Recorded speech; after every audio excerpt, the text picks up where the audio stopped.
Hello, praise the Lord. This is Cherry Blossom Inc. And I am here doing another review on how to give your brain the stimulation it needs. And this is on how to ADHD. And you can all like and subscribe, and you can follow her on her channel, How to ADHD. I really do love her intro all the time where she always says, hello brains. Well, let's get into the video. Hello brains! Raise your hand if you've ever spent 3 hours scrolling through social media.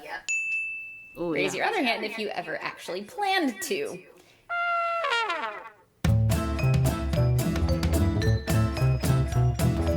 ADHD brains need a lot of stimulation. I explain why in this video, but basically, most of us don't spend hours scrolling through social media because we think that's a great use of our time. We do it because we're looking for the stimulation we need to function. Unfortunately, the quick and easy sources of dopamine we tend to turn to often aren't enough to actually satisfy that need. I had a really great conversation with Eric Tivers about this a couple of weeks ago, and he explained it as trying to fill a bucket with a hole in it. Water's coming into the bucket, but it's also going out. That is a good So we analogy. spend hours scrolling through social media without really enjoying ourselves. Or we hit the pleasure button on the same activity so many times it actually stops being as fun.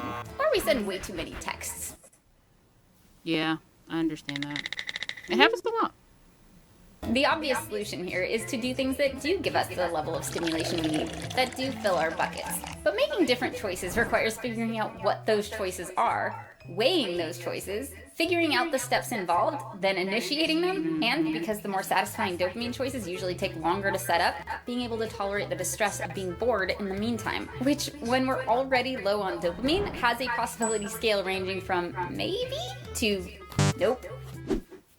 I definitely get this. Just like it's really hard to make good food choices when you're already hungry, it's really hard to make good dopamine choices when you're already low on dopamine. One way we can make it easier is to separate the planning from the choosing. Or, as Eric Tivers puts it, don't try to do all the executive functions at the same time. One of the challenges that we come across is that we are looking for something to stimulate ourselves at the time when we need to stimulate ourselves. We can create a dopamine menu or a dopa menu for things that excite us. So when you're like, I'm so bored, grab the menu. I feel like not doing that is almost like going to the grocery store hungry. Yeah, without a grocery shop, without a list. Right, without a list. Whatever is the fastest, easiest, like, I want to eat this thing now. In case you're thinking, well yeah, that's easy for him to say, he's a professional. He also has ADHD. And he's very good at entertaining himself. What do we do about how to... Wait, what do we do about what? I just had a thought. Would these tomatoes fit in my nose? I wouldn't put them in mine. Do you need a minute? There's a tomato somewhere on the floor of my office. And if I forget about it, it's eventually going to become a sun-dried tomato. Do you see my tomato? My dog loves Tomato eating doesn't feel tomatoes. fierce. They're very sweet. I for love that I him. have clothes on my floor, and this is my office. Okay, hold on. Where's the tomato? So I tried it out. I made a dopa menu based on his suggestions, and it was actually a really cool experience. I elaborated on the concept a bit based on my experience in restaurants working with actual menus, and then put it together in a handy acronym, DOPA. Here you go, the world's first video on how to create a dopa menu in 4 steps. First, design your menu. To do this, Dopa. Eric recommends thinking about things that you've done in the past that made you feel really excited or alive. And on the flip side, what your go-tos are when you're bored that don't actually make you feel great. You can design your menu however you want, but I split mine up into entrees. The activities that excite me and make me feel alive, like playing my guitar, or taking my dog to the dog park, going to the gym, or yoga, spending quality time with someone, game nights with friends, making a TikTok video. Desserts.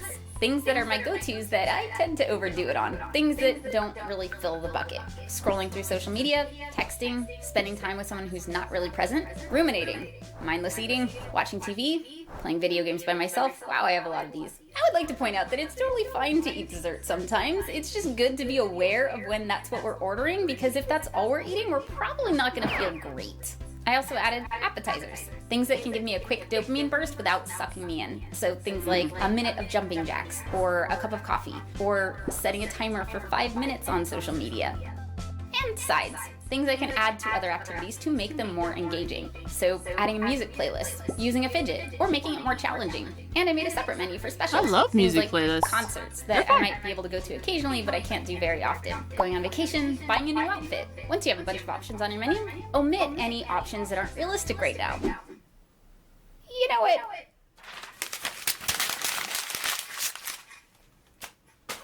Restaurants take stuff off their menu all the time because it's not in season, or it's too expensive to make, or nobody's ordering it. So can we.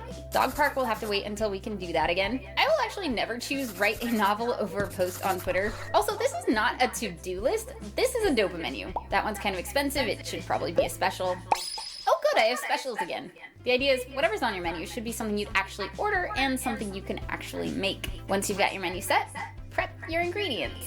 Restaurants know that when people are hungry, they don't like to wait, so they prepare everything they reasonably can ahead of time. We can do the same. After creating my menu, I set up a table for painting my minis so it doesn't take as long to get started. I put my guitar on a stand by the couch. When I'm done watching TV at night, I switch it to a YouTube workout video so that that's the first thing I see when I turn it on in the morning. And because I realized video games are only really satisfying to me when they're new or when I'm playing with a friend, I added to my video game budget so that I can try new games and occasionally buy one for a friend. I also created a few barriers to some of my go-tos that I would like to not go to as often. I put my phone charger where I can't reach it from the couch, I deleted Facebook from my phone, and gave my kitchen a cover charge. Before I can grab a snack, I have to roll a d20, and I do whatever exercise matches the number on the die. Basically, for the things you want to encourage yourself to do, decrease the number of steps involved. For any go-tos you'd like to go to a little less often, you can do the opposite and increase the number of steps. Finally, advertise your menu. Most menus have enticing descriptions to get you to order the thing. We can do that too.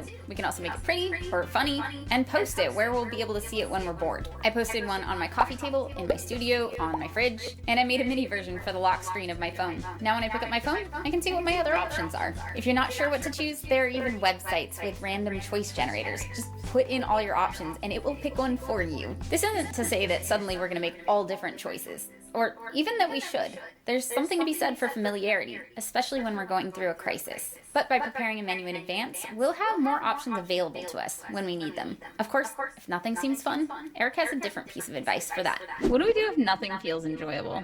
Call your doctor. Maybe that's depression. So if I love how this could literally help parents with their children if they need, like, you know, some stimulation and whatnot, besides just being on their, you know, phones, tablets, and stuff like that, giving them different activities and stuff to wind down off of their, you know, phones and stuff so they can get some stimulation outside instead of just, you know, mindlessly being on computers and games and all that other stuff. Make their brain get a little that dopamine they talk about. it's the things that you once found enjoyable or not. I mean, it's also could be ADHD because you're just bored of the thing because you've already been doing this for a week and I need something new now. How do you know the difference? I think you feel it physically when it's depression. That's it for this video. Let us know what you think in the comments below and share any ideas you have. If you do design a menu, post it on Instagram and use the hashtag BraintasticTuesday. It's where we're starting to celebrate all of our achievements. Thank you to my brain advocates and all my Patreon brains for helping us hit our next goal. Like, subscribe, click the bell if you want to be notified the next time we post, and I will see you next video. Bye, brains!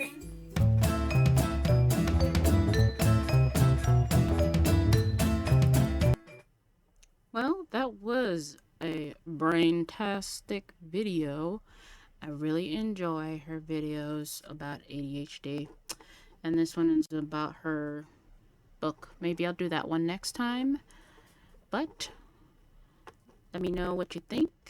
Like and subscribe, and this is another day, another dollar with Cherry Blossom Inc. All of you have a wonderful day. And this is me signing out.